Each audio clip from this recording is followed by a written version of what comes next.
Mary, you're Yes. here for the second episode of NAMI Impact. So, what story did you want to tell us today? I guess just my experience in trying to get help with mentally ill family member.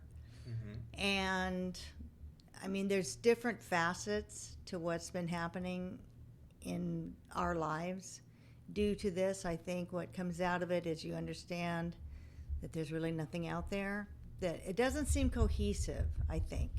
I think everybody really wants to see change, and everybody wants to see help happening for people with mental illness or other issues, addiction issues. And I didn't see any of this coming because my experiences in my life didn't include these things. There was no severe family mental illness. I mean, there's always your wacko somebody, but not to the degree that this family member is having. I mean, delusional, quite scary delusions that I think frightened him, frightened me.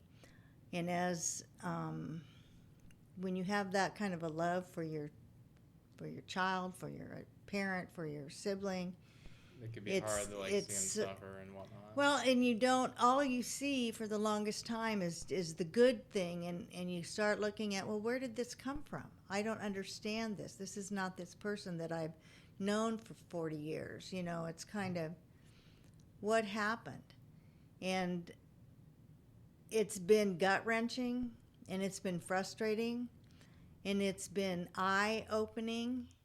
It's been so many different things, but it's been going on and on and on and on and on. And I feel for a big part that I wasn't being heard. It's really difficult when you're talking to someone and say, this family member needs to have this and this and this, and you know that they need this and this and this. And everybody else says, well, yeah, we're seeing that too.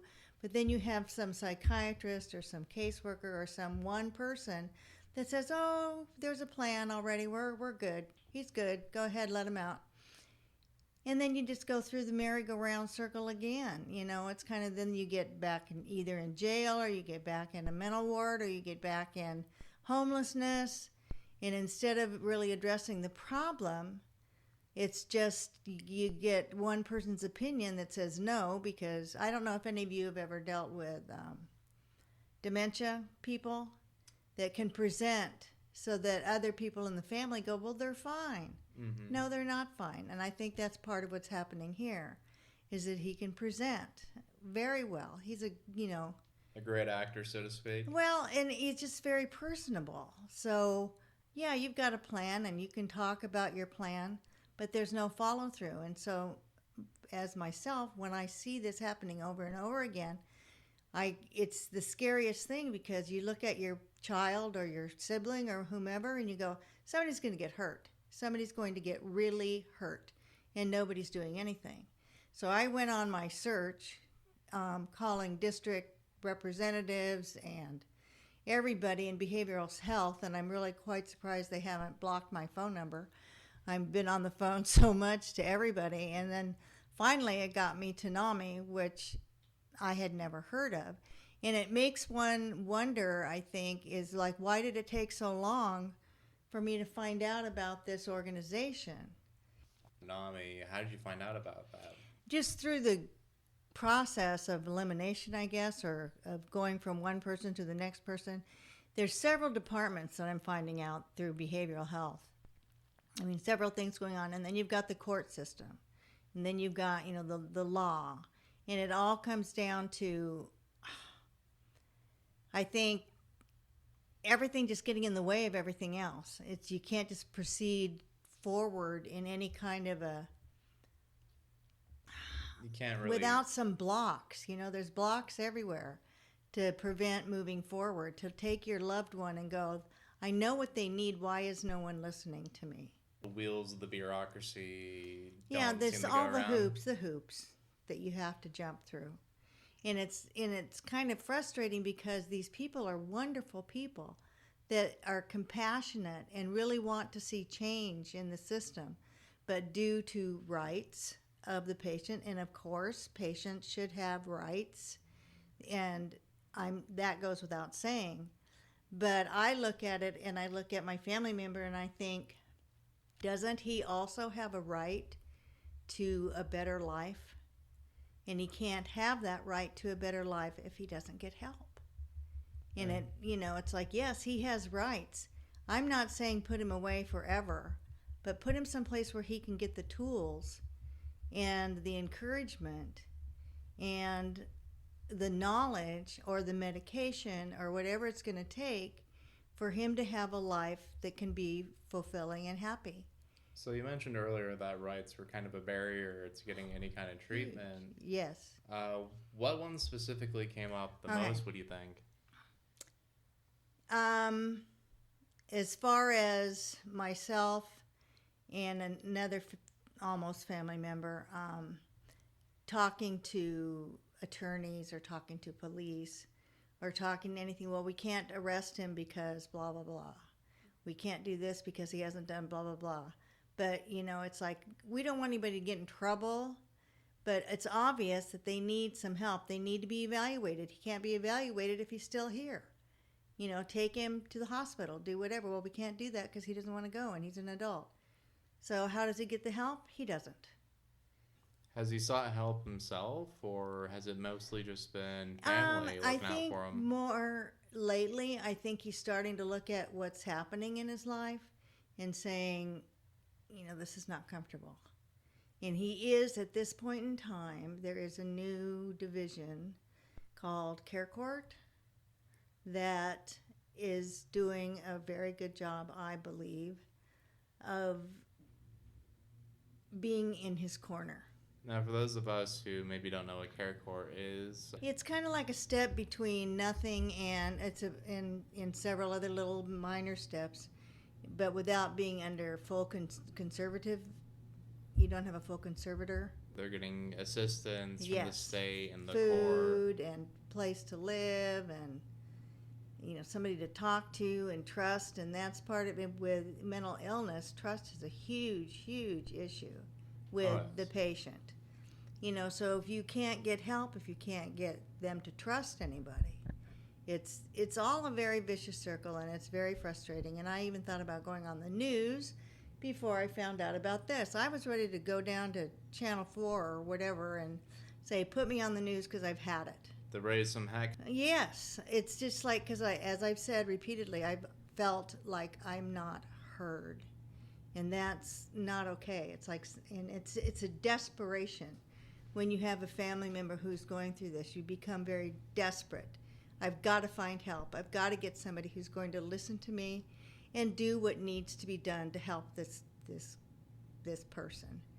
And I think what it's also done for me is it's a very humbling experience, because we have a huge homeless and mental health issue problem here in this county and all over the world, I think, these days.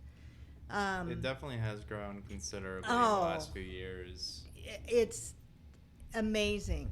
But everybody complains, oh, it's one of them, or they were high or they were whatever.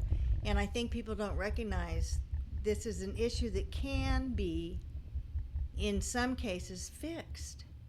But it's not. The issue itself, the problem itself, cannot be addressed due to rights or due to, not everybody has an advocate that can get out there and speak for them and say, my daughter, my husband, my whomever is living in a homeless camp and they're doing this and they're doing that, and I really want to see them get some help.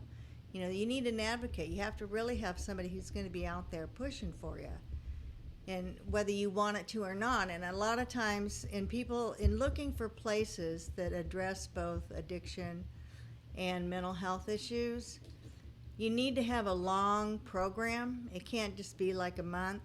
It needs to be like term care, let the treatment soak in and Yeah, and people that I've talked to that have been through such a program have been very successful.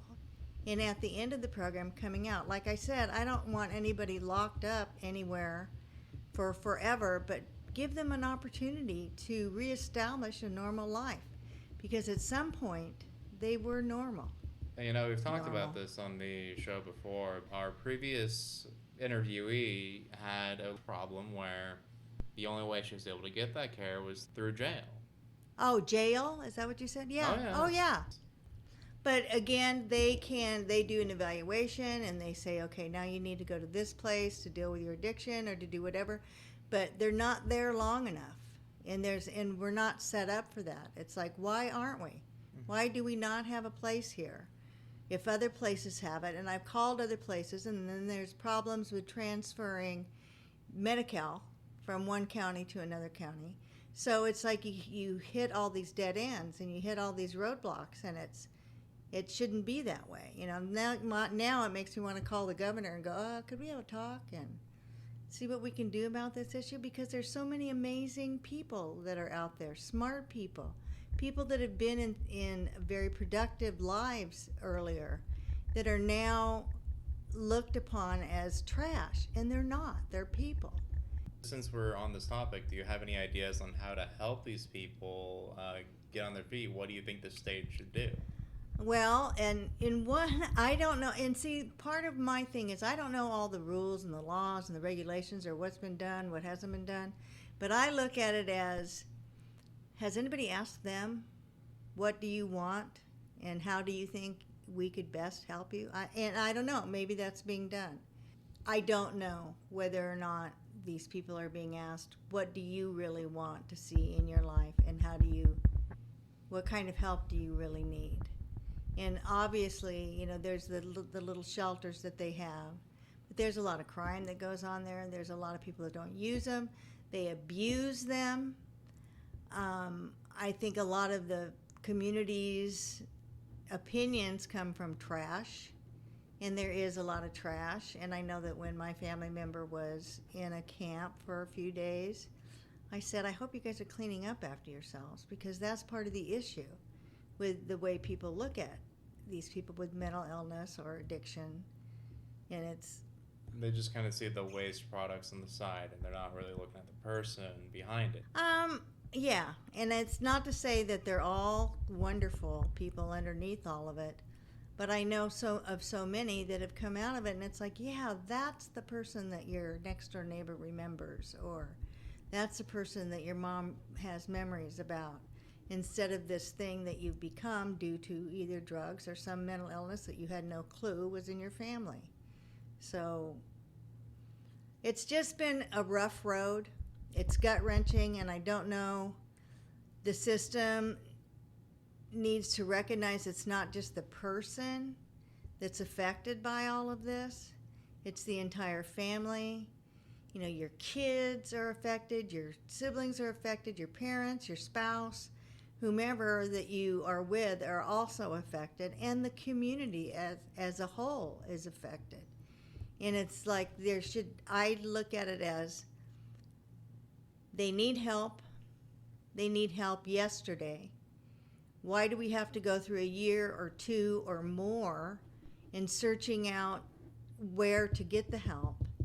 When it's there, it just doesn't seem to be readily available or coordinated.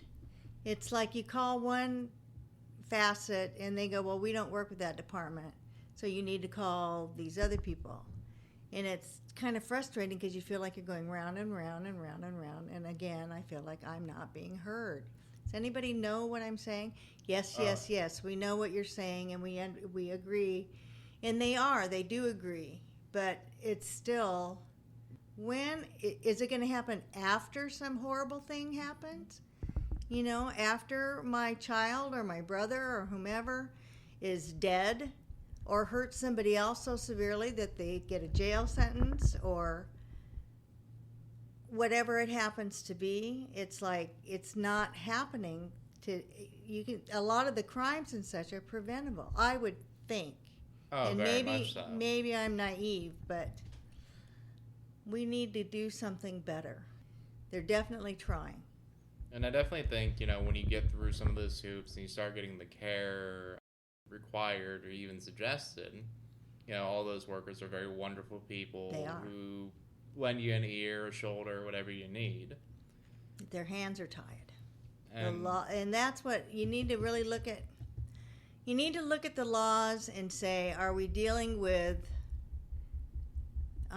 paper and pencil stuff, or are we dealing with people? We're dealing with people, and sometimes a law or a rule does not work for all people. Someone just whispered in my ear about the positive things that are happening behind the scenes. And I think as a community, we all need to know about them. They need to be shouted from the rooftops to know that there's hope, because one of the big things in having to deal with all the rigmarole is you lose hope. And that's a killer right there. And you're going to be losing more lives, either with a physical death or an emotional death. And sometimes one leads to the other Exactly. as well. It is a tragedy, and I'm talking about, that's why I said the tentacles go out. It's not just the person with the mental illness. It's the entire community or their family. And it's debilitating to everybody. And it doesn't have to be that way. And I really think we need encouragement as a community, as parents, as siblings, to say, we're doing something to help your family. It's okay. It's going to be okay. These people are going to get help. We've got this in store. We've got this ball already rolling. We need to know about that, because I've felt so disparate on certain days. And then when this care court thing came along, and these people are actually working with my family member, and he's found someone to trust, which is huge. It gives me hope. It makes it so that I can make it through the day without breaking down and crying every 5 minutes, because I'm so frustrated. To not be able to save somebody that you absolutely adore is just gut-wrenching.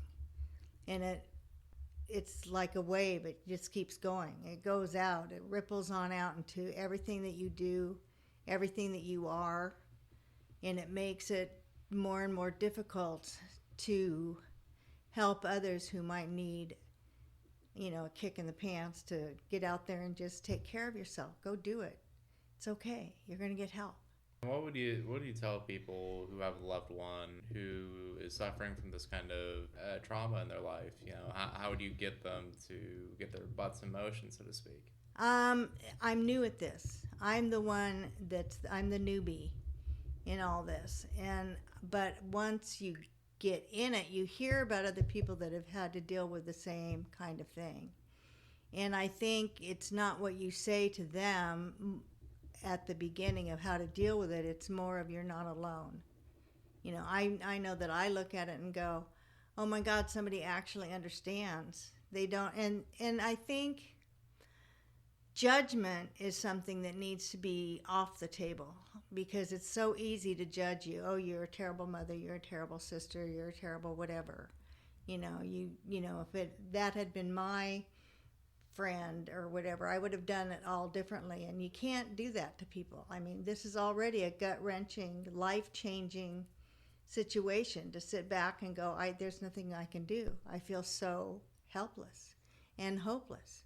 And you need to know you're not alone. That's why I was saying there are places that really, truly help, and they give them skills, counseling, shelter, proper medication, and it gets them back into being a human being. What you guys are doing with NAMI is an excellent starting place to know that, hey, there's compassion, there's resources, all of those kinds of things. That's where it starts with us. And even on a broader level, even in looking at our country and all the hatred and stuff that's going on, starts with us. We need to be educated. This is somebody with a problem. And education and hope, knowing that you're not alone, I would think would be a good place to start.